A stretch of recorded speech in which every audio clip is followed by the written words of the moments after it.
ओम नमः शिवाय। स्वागत है आपका शिव पुराण के इस कथा पर। यहाँ हम सुनाते हैं शिव पुराण की दिव्य कथाएं जो हमें शिव जी के तत्वों का ज्ञान, भक्ति की शक्ति और जीवन के मूल्य सिखाती है। हर कथा के माध्यम से हम शिव जी के चरणों में और अधिक जुड़ेंगे। तो चलिए शुरू करते हैं शिव पुराण की ये दिव्य यात्रा। विद्येश्वर संहिता छठा अध्याय। ब्रह्मा विष्णु युद्ध। नंदिकेश्वर बोले, पूर्व काल में श्री विष्णु अपनी पत्नी श्री लक्ष्मी जी के साथ शेषशय्या पर शयन कर रहे थे और विष्णु जी को पुत्र कहकर पुकारने लगे, पुत्र उठो, मैं तुम्हारा ईश्वर तुम्हारे सामने खड़ा हूँ। यह सुनकर विष्णु जी को क्रोध आ गया। फिर भी शांत रहते हुए वे बोले, तुम्हारा कल्याण हो, कहो अपने पिता के पास कैसे आना हुआ। यह सुनकर ब्रह्मा जी कहने लगे, मैं तुम्हारा रक्षक हूँ, सारे जगत का पितामह हूँ, सारा जगत मुझ में निवास करता है। तू मेरी नाभि कमल से प्रकट होकर मुझसे ऐसी बातें कर रहा है। इस प्रकार दोनों में विवाद होने लगा। तब वे दोनों अपने को प्रभु कहते कहते एक दूसरे का वध करने को तैयार हो गए। हंस और गरुड़ पर बैठे दोनों परस्पर युद्ध करने लगे। ब्रह्मा जी के वक्षस्थल में विष्णु जी ने अनेकों अस्त्रों का प्रहार करके उन्हें व्याकुल कर दिया। इससे कुपित हो ब्रह्मा जी ने भी पलटकर भयानक प्रहार किए। उनके पारस्परिक आघातों से देवताओं में हलचल मच गई। वे घबराए और त्रिशूलधारी भगवान शिव के पास गए और उन्हें सारी व्यथा सुनाई। भगवान शिव अपनी सभा में उमा देवी सहित सिंहासन पर विराजमान थे और मंद मंद मुस्कुरा रहे थे। विद्येश्वर संहिता सातवां अध्याय। शिव निर्णय।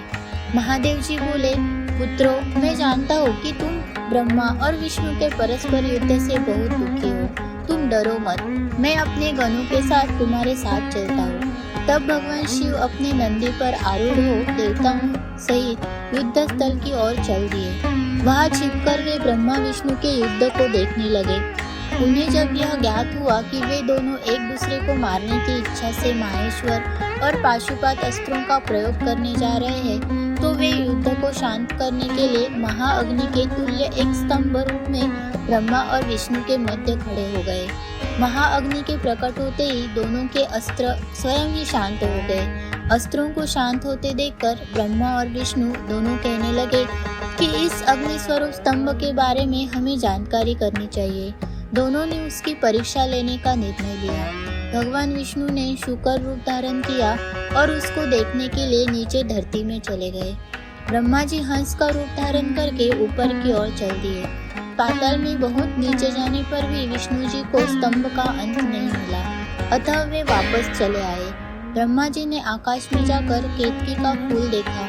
वे उस फूल को लेकर विष्णु जी के पास गए। विष्णु ने उनके चरण पकड़ लिए। ब्रह्मा जी के छल को देखकर भगवान शिव प्रकट हुए। विष्णु जी की महानता से शिव प्रसन्न होकर बोले, हे विष्णु जी, आप सत्य बोलते हैं, अतः मैं आपको अपनी समानता का अधिकार देता हूँ। विद्येश्वर संहिता आठवां अध्याय। ब्रह्मा का अभिमान भंग। नंदिकेश्वर बोले, महादेव जी ब्रह्मा जी के छल पर अत्यंत क्रोधित हुए। उन्होंने अपने त्रिनेत्र से भैरव को प्रकट किया और उन्हें आज्ञा दी कि वह तलवार से ब्रह्मा जी को दंड दे। आज्ञा पाते ही भैरव ने ब्रह्मा जी के बाल पकड़ लिए और उनका पांचवा सिर काट दिया। ब्रह्मा जी डर के मारे कांपने लगे। उन्होंने भैरव के चरण पकड़ लिए तथा क्षमा मांगने लगे। इसे देखकर श्री विष्णु ने भगवान शिव से प्रार्थना की कि आपकी कृपा से ही ब्रह्मा जी को पांचवा सिर मिला था, अतः आप इन्हें क्षमा कर दे। तब शिव जी की आज्ञा पाकर ब्रह्मा को भैरव ने छोड़ दिया। शिव जी ने कहा, तुमने प्रतिष्ठा और ईश्वरत्व को दिखाने के लिए छल किया है, इसलिए मैं तुम्हें शाप देता हूँ कि तुम सत्कार, स्थान व उत्सव से विहीन रहोगे। ब्रह्मा जी को अपनी गलती का पछतावा हो चुका था। उन्होंने भगवान शिव के चरण पकड़कर क्षमा मांगी और निवेदन किया कि वे उनका पांचवा सिर पुनः प्रदान करें। महादेव जी ने कहा, जगत की स्थिति को बिगड़ने से बचाने के लिए पापी को दंड अवश्य देना चाहिए ताकि लोग मर्यादा बनी रहे। मैं तुम्हें वरदान देता हूँ कि तुम गणों के आचार्य कहलाओगे और तुम्हारे बिना यज्ञ पूर्ण न होंगे। फिर उन्होंने केतकी के पुष्प से कहा, अरे दुष्ट केतकी पुष्प, अब मेरी पूजा के अयोग्य रहोगे। तब केतकी पुष्प बहुत दुखी हुआ और उनके चरणों में गिरकर माफी मांगने लगा। तब महादेव जी ने कहा, मेरा वचन तो झूठा नहीं हो सकता, इसलिए तू मेरे भक्तों के योग्य होगा। इस प्रकार तेरा जन्म सफल हो जाएगा। विद्येश्वर संहिता 9वां अध्याय। लिंग पूजन का महत्व। नंदिकेश्वर कहते हैं, ब्रह्मा और विष्णु भगवान शिव को प्रणाम कर चुपचाप उनके दाएं बाएं भाग में खड़े हो गए।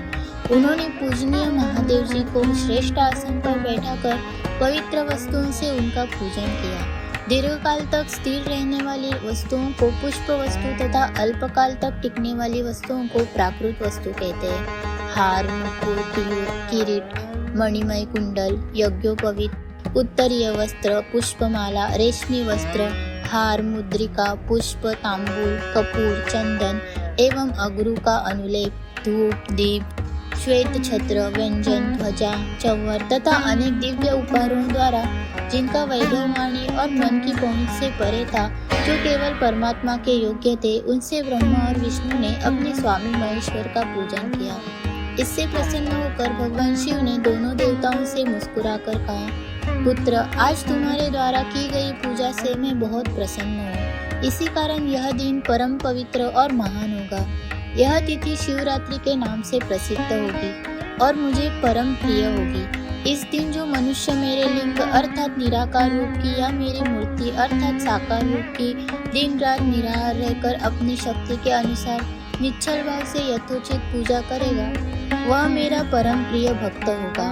पूरे वर्ष भर निरंतर मेरी पूजा करने पर जो फल मिलता है, वह फल शिवरात्रि को मेरा पूजन करके मनुष्य तत्काल प्राप्त कर लेता है। जैसे पूर्ण चंद्रमा का उदय समुद्र की वृद्धि का अवसर है, उसी प्रकार शिवरात्रि की तिथि मेरे धर्म की वृद्धि का समय है। इस तिथि को मेरी स्थापना का मंगलमय उत्सव होना चाहिए। मैं मार्गशीर्ष मास में आर्द्रा नक्षत्र से युक्त पूर्णमासी या प्रतिपदा को ज्योतिर्मय स्तंभ के रूप में प्रकट हुआ था।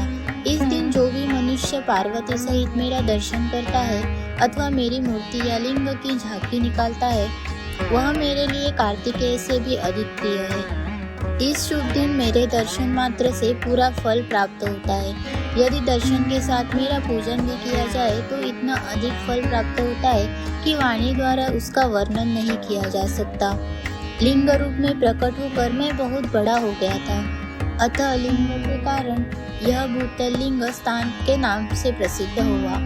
जगत के लोग इसका दर्शन और पूजन कर सके, इसके लिए यह अनादि और अनंत ज्योति स्तंभ अथवा ज्योतिर्मय लिंग अत्यंत छोटा हो जाएगा। यह लिंग सब प्रकार के भोग सुलभ कराने वाला तथा भोग और मोक्ष का एकमात्र साधन है। इसका दर्शन, स्पर्श और ध्यान प्राणियों को जन्म और मृत्यु के कष्ट से छुड़ाने वाला है।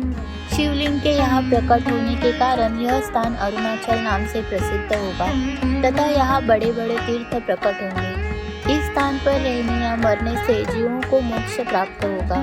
मेरे दो रूप है, साकार और निराकार। पहले मैं स्तंभ रूप से प्रकट हुआ, फिर अपने साक्षात रूप में। ब्रह्म भाव मेरा निराकार रूप है तथा महेश्वर भाव मेरा साक्षात रूप है। ये दोनों ही मेरे सिद्ध रूप है। मैं ही परब्रह्म परमात्मा हूँ। जीवों पर अनुग्रह करना मेरा कार्य है। मैं जगत की वृद्धि करने वाला होने के कारण ब्रह्म कहलाता हूँ। सर्वत्र स्थित होने के कारण मैं ही सबकी आत्मा हूँ। सर्व से लेकर अनुग्रह तक जो जगत संबंधी 5 कृत्य है, वे सदा ही मेरे हैं। मेरी ब्रह्म रूपता का बोध कराने के लिए पहले लिंग प्रकट हुआ, फिर अज्ञात ईश्वरत्व का साक्षात्कार कराने के लिए मैं जगदीश्वर रूप में प्रकट हो गया। मेरा सकल रूप मेरे ईश्वरत्व का और निष्कल रूप मेरे ब्रह्म स्वरूप का बोध करता है। मेरा लिंग मेरा स्वरूप है और मेरे सामीप्य की प्राप्ति कराने वाला है। मेरे लिंग की स्थापना करने वाले मेरे उपासक को मेरी समानता की प्राप्ति हो जाती है तथा मेरे साथ एकत्व का अनुभव करता हुआ संसार सागर से मुक्त हो जाता है। वह जीते जी परमानंद की अनुभूति करता हुआ शरीर का त्याग कर शिवलोक को प्राप्त होता है, अर्थात मेरा ही स्वरूप हो जाता है। मूर्ति की स्थापना लिंग की अपेक्षा गौण है। यह उन भक्तों के लिए है जो शिव तत्व के अनुशीलन में सक्षम नहीं है। विद्येश्वर संहिता 10वां अध्याय। प्रणव एवं पंचाक्षर मंत्र की महत्ता। ब्रह्मा और विष्णु ने पूछा, प्रभु, सृष्टि आदि 5 कृत्यों के लक्षण क्या है, यह हम दोनों को बताइए। भगवान शिव बोले, मेरे कर्तव्यों को समझना अत्यंत गहन है, तथापि मैं कृपापूर्वक तुम्हें बता रहा हूँ। सृष्टि, पालन, संहार, तिरोभाव और अनुग्रह मेरे जगत संबंधी 5 कार्य है जो नित्य सत्य है। संसार की रचना का आरंभ सृष्टि कहलाता है। मुझसे पालित होकर सृष्टि का सुस्थिर रहना उसका पालन है, उसका विनाश ही संहार है। प्राणों के उत्क्रमण को तिरोभाव कहते हैं। इन सब से छुटकारा मिल जाना ही मेरा अनुग्रह अर्थात मोक्ष है। ये मेरे 5 कृत्य हैं। सृष्टि आदि 4 कृत्य संसार का विस्तार करने वाले हैं। 5वां कृत्य मोक्ष का है। मेरे भक्तजन इन 5 कार्यों को 5 भूतों में देखते हैं। सृष्टि धरती पर, स्थिति जल में, संहार अग्नि में, तिरोभाव वायु में और अनुग्रह आकाश में स्थित है। पृथ्वी से सबकी सृष्टि होती है, जल से वृद्धि होती है, आग सबको जला देती है, वायु एक स्थान से दूसरे स्थान पर ले जाती है और आकाश सबको अनुग्रहित करता है। इन 5 कृत्यों का भार वहन करने के लिए ही मेरे 5 मुख है। 4 दिशाओं में 4 मुख और इनके बीच में 5वां मुख है। पुत्रों, तुम दोनों ने मुझे तपस्या से प्रसन्न कर सृष्टि और पालन 2 कार्य प्राप्त किए हैं। इसी प्रकार मेरी विभूति स्वरूप रुद्र और महेश्वर ने संहार और तिरोभाव कार्य मुझसे प्राप्त किए हैं, परंतु मोक्ष में स्वयं प्रदान करता हूँ। मैंने पूर्व काल में अपने स्वरूप भूत मंत्र का उपदेश दिया है, जो ओमकार रूप में प्रसिद्ध है। यह मंगलकारी मंत्र है। सर्वप्रथम मेरे मुख से ओंकार प्रकट हुआ, जो मेरे स्वरूप का बोध करता है। इसका स्मरण निरंतर करने से मेरा ही सदा स्मरण होता है। मेरे उत्तरवर्ती मुख से उकार का, पश्चिम मुख से उकार का, दक्षिण मुख से मकार का, पूर्ववर्ती मुख से बिंदु का तथा मध्यवर्ती मुख से नाद का प्रकटीकरण हुआ है। इस प्रकार इन 5 अवयवों से ओंकार का विस्तार हुआ है। इन 5 अवयवों के एकाकार होने पर प्रणव ओम नामक अक्षर उत्पन्न हुआ। जगत में उत्पन्न सभी स्त्री पुरुष इस प्रणव मंत्र में व्याप्त है। यह मंत्र शिव शक्ति दोनों का बोधक है। इसी से पंचाक्षर मंत्र ओम नमः शिवाय की उत्पत्ति हुई है। यह मेरे साकार रूप का बोधक है। इस पंचाक्षर मंत्र से मातृ का वर्ण प्रकट हुए हैं, जो 5 भेद वाले हैं। इसी से शिरो मंत्र सहित त्रिपदा गायत्री का प्राकट्य हुआ है।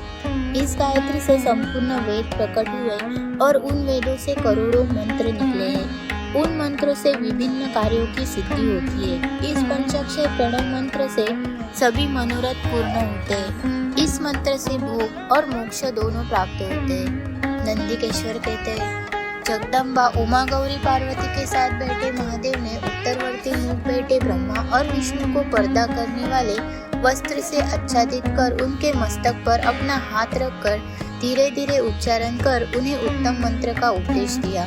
3 बार मंत्र का उच्चारण करके भगवान शिव ने उन्हें शिष्यों के रूप में दीक्षा दी। गुरु दक्षिणा के रूप में दोनों ने अपने आप को समर्पित करते हुए दोनों हाथ जोड़कर उनके समीप खड़े हो गए। जगत गुरु भगवान शिव की इस प्रकार स्तुति करने लगे।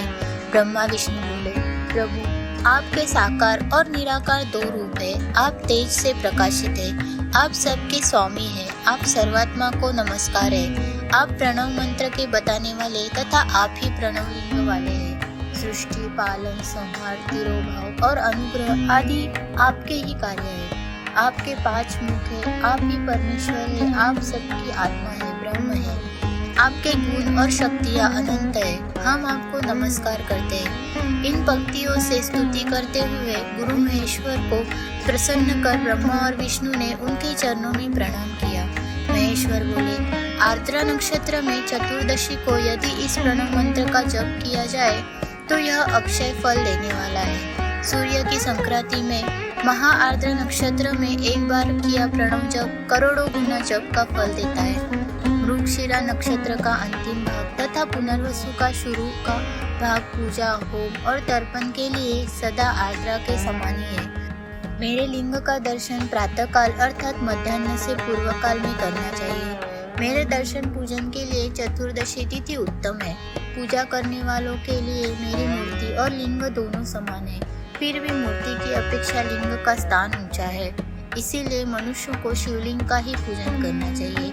लिंग का ओम मंत्र से और मूर्ति का पंचाक्षर मंत्र से पूजन करना चाहिए। शिवलिंग की स्वयं स्थापना करके या दूसरों से स्थापना करवाकर उत्तम द्रव्यों से पूजा करने से मेरा पद सुलभ होता है।